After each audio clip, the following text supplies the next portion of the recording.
Merry Christmas. It's Merry Christmas Christmas. morning. And welcome to the Headline News Review. This is where we analyze some of the big stories making headlines, but local and international stories. scene as well. My name is Adeyemi. And I am Danielle Shitta-Bey. Thank you for joining us. And again, Merry Christmas. We have Nicholas and Warunoye joined live this morning on the Christmas morning. Nicholas. Good morning. Merry Christmas to you. Merry Christmas to you. Thank you so much. Thank you very much. All righty. Let's get into our conversation this morning. Don't forget you can join and make your reactions, make contributions, or take a position on some of these stories, some to be discussed. I'll also put it out there that views expressed on the program is not in any way the position of Flow FM 92.7 or any of the staff therein, but solely expressed, by the analyst Nicholas Warunoye, or maybe from the listeners. But we'll keep the conversation controlled. I will keep it, concise and straight to the point. We'll not insult anybody or any association with our comments. Let's keep it very, very civil. We'll not give room for logical fallacies. Fake news would not be permitted on the headline news review. Let's get into our conversation this morning. All right, before we get into it, this is also to remind you that we're streaming live on Facebook and on YouTube. And it's on Facebook at Flow FM NG and on YouTube at Flow FM 927. You can get in on the live action happening right now in the studio. All right, let's take a look at this one. President Tinubu, governors and lawmakers on Tuesday have felicitated with Christians on the occasion of the celebration of Christmas and also assured Nigerians of a better economy in the new year. And he's saying that he's, offering comfort and prayers to people who had to endure pain and loss in 2024 and saying that we should extend love and compassion to those around them. In this period, in the spirit of Christmas. What's your reaction to that? Well, that is it's expected of the president and the father of the country, to extend their goodwill to his subjects, citizens, fellow citizens, especially at this time. And given the economic situation of the country, over the years, Nigeria has faced a lot. Over the last 1 year, Nigerians have faced a very steep, very tense, economic situation and different challenges, both psychological, emotional, socially. And let's just hope too, let's pray that his promise that the year will be better for Nigerians. Better economy. A better economy. Well, let's just hope it happens that way. But, if I may equally add too, not everybody shares in that optimism because if you look at what Aline Dume, a very, seasoned, experienced senator, said about the coming year that we're going into, that if the tax bill is passed, that things are going to be more difficult for Nigerians. I have always spoken, I'm always in support of the tax, the tax bill. And I sincerely believe that, it's going to do a lot of good for the economy. It's always good when we have a proper tax system because the tax money is easily monitored.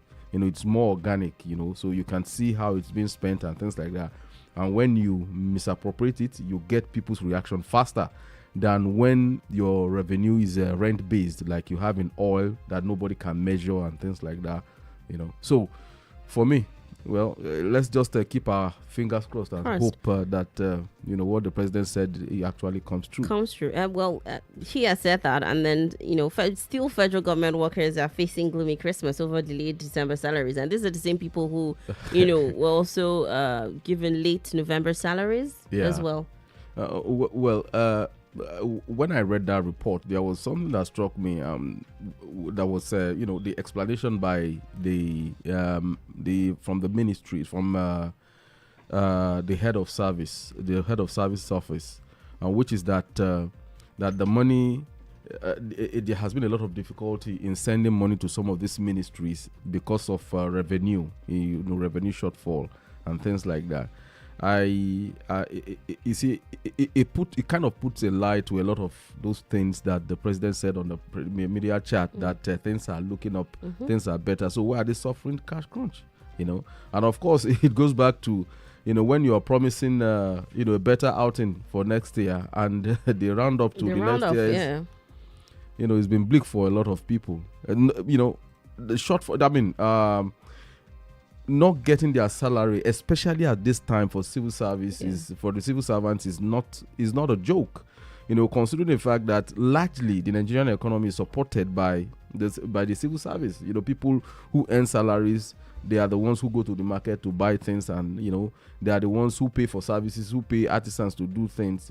So to a very large extent, it's going to be very, very. It will have a ripple effect in the economy. You can rest assured. And have you seen all those chicken sellers?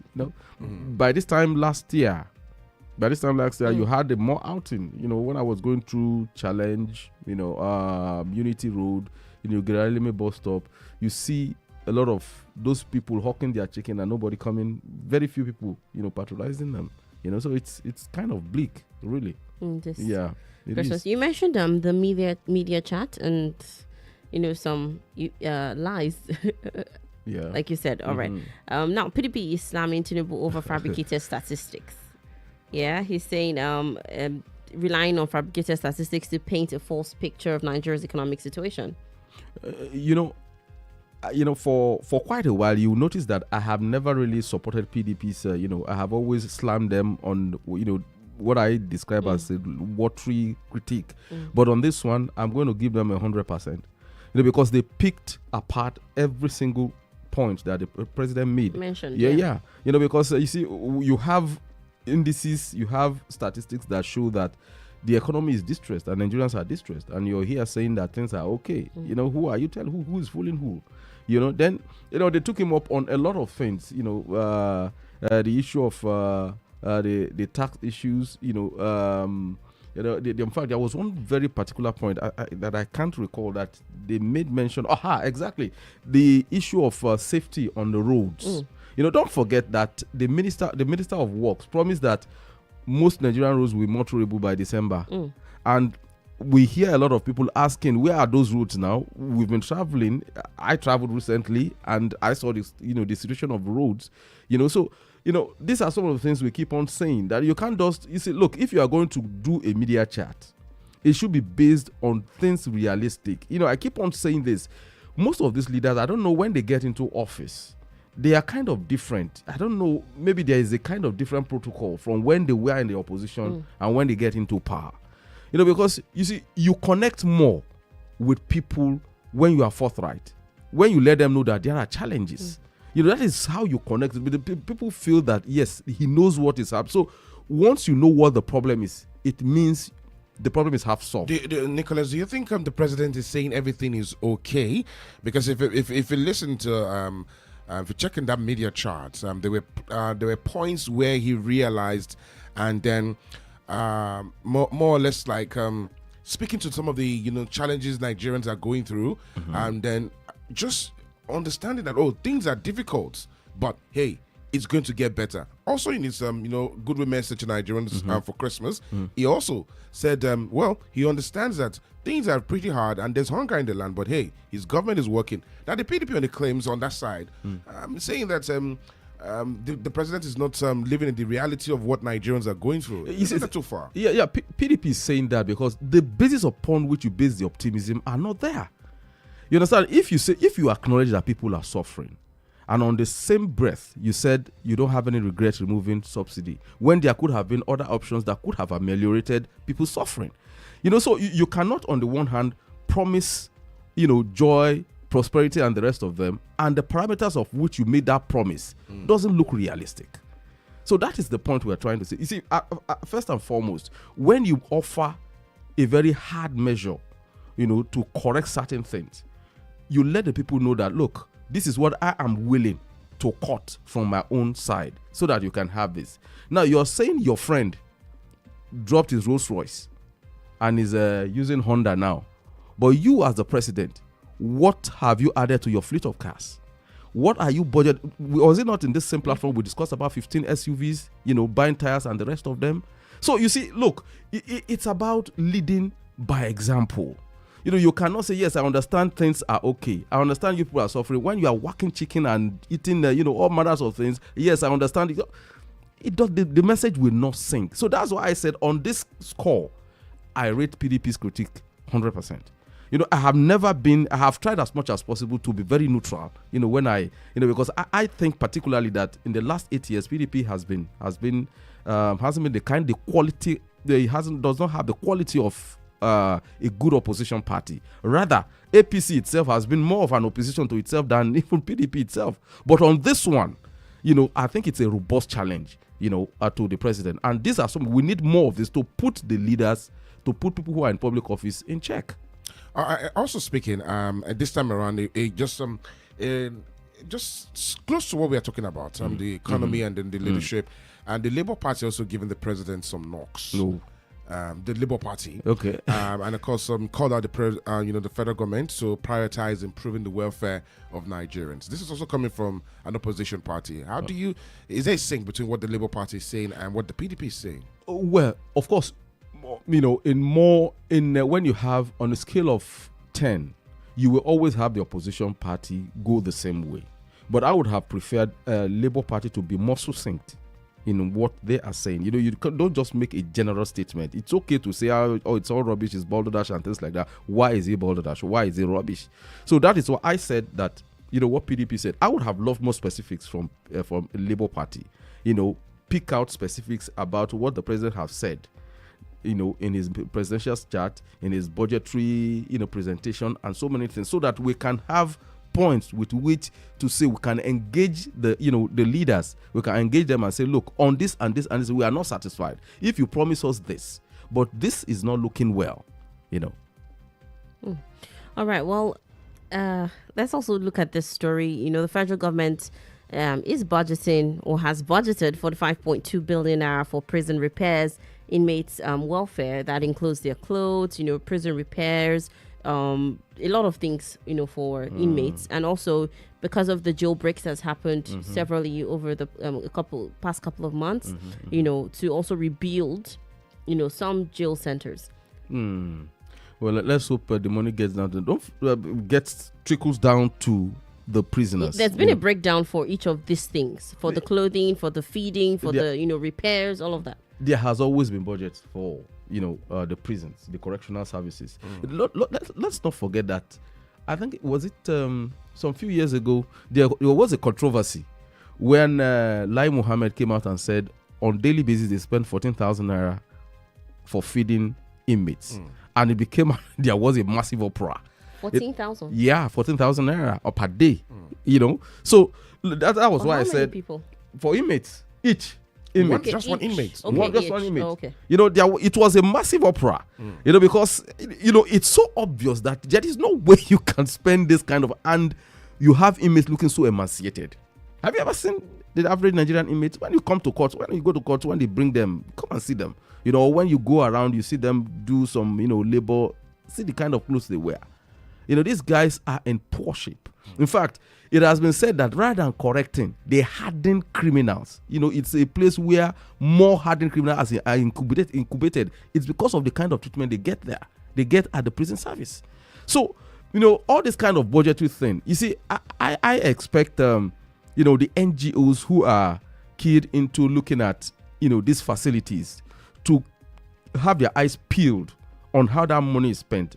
And generally, I think there must be a robust engagement on the prison service,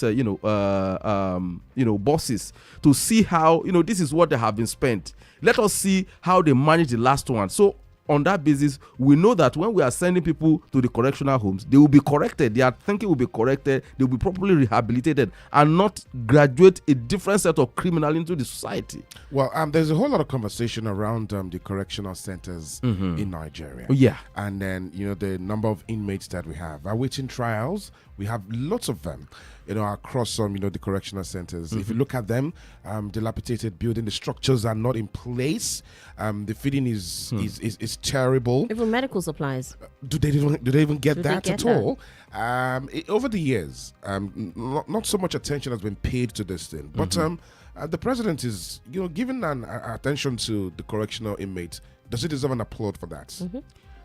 You see, why it will be difficult for me to applaud him is that this wouldn't be the first time I've seen budgetary breakdown for prisons. Now, if you look at it, if you compare from 2015, down to, let's just move it back a little bit from 1999 up until 2024. If you look at the budgets that goes into the correctional centers, maybe at the time, in the reality of those times, you can say it's high, but looking at the current reality, 3 years or 4 years, 8 years ago, and then now, you see that this is a bit larger, than what we've had in previous years. There is an expansion, and it does look like, well, attention is being paid to these centers across the country. My brother, no attention is being paid. I will tell you why it's larger.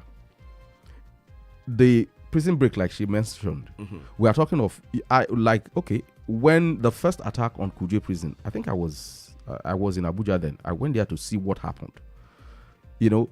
From what I saw from the Abuja, the attack on the Kuje prisons, I knew that a lot of work has to be done there to fortify them. You have the one in somewhere around there that is between Lokoja and Abaji. I've forgotten the name of that. I've forgotten the name of that. There is another prison there. There was an attack there too. So all over the country, Cotton Karfi prison. So all over the country, there were systematic attack. They break walls and things like that. So all that happened within the APC regime. So definitely. So it's like cleaning up their own mess. So why should I say thank you, congratulations for cleaning up your own mess? It was under your watch, under the party's watch, that those things happened. Nicholas, would you hold the political party for a jailbreak?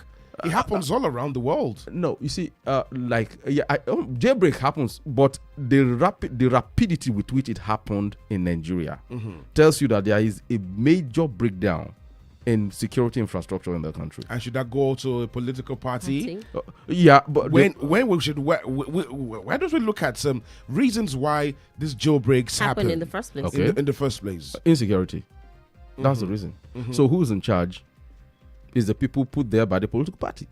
So if we blame the president, if we blame the chief of staff, if we blame all those things, we are going to talk, which will trickle down to the party too itself, because your selection process brought those people there. So you see, look, it's a combined, when you go to court, for instance, and say, okay, you want to remove on the basis of party, the court will tell you that the party and the candidate can be separated. So when we are apportioning responsibility, the party too should take. So that next time when you want to pick, you put somebody who can own up, to responsibility, has the capacity to deliver.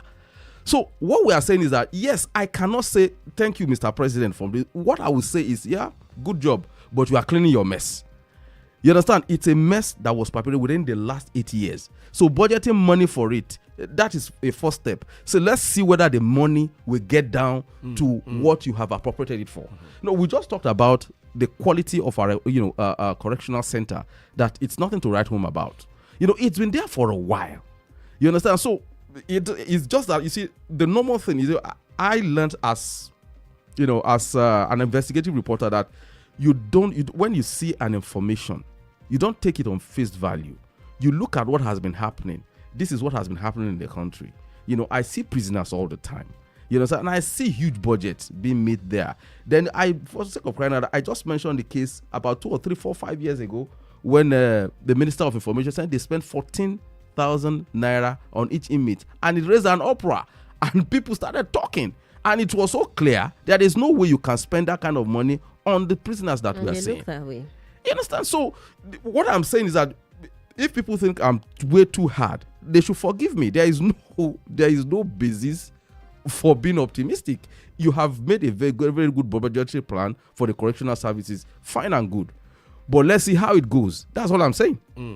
Again, whose responsibility is that? And from your earlier statement, you said NGOs should, follow this money, track it, and then the implementation. Again, my question is, I want to ask you, the entire, correctional, center, and then, the ministry, shouldn't it be investigated? You see, we are getting back to, you see, we are again, if you, I'm sure you saw that some Fisai or Shoyombo's exactly undercover into the Nigerian beautiful prisons. and then you saw its revelation, and then you could see that it says a whole lot of trading.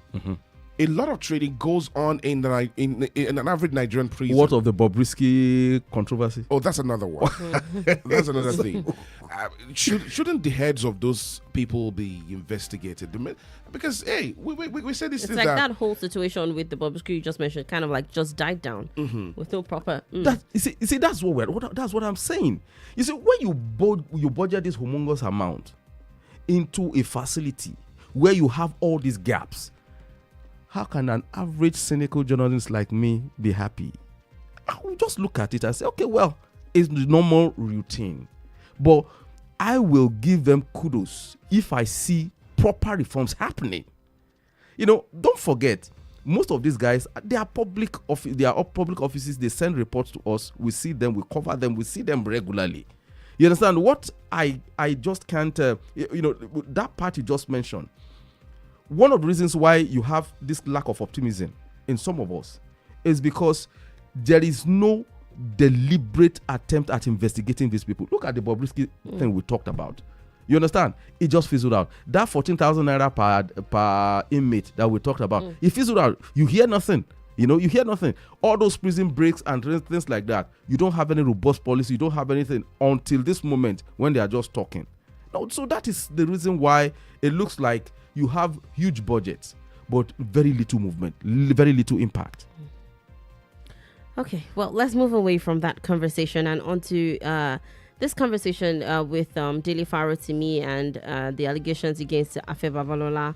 He's been released, and he's making statements and saying that he has never lied against anybody, based off of his books, Nigeria and its criminal justice system. And well, there's a conversation around that, and there was a time we had a conversation where Afe Babalola was saying he wanted to debar him, and then now he's been released. In defamation, the strong defense against it is truth. That is what he's alluding to.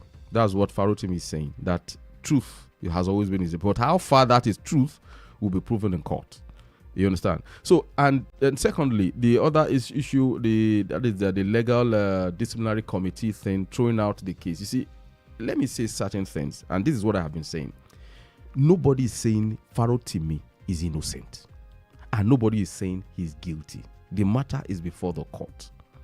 But what has riled a lot of people is that the processes, there are gaps in the processes, of bringing him to account for what he has done.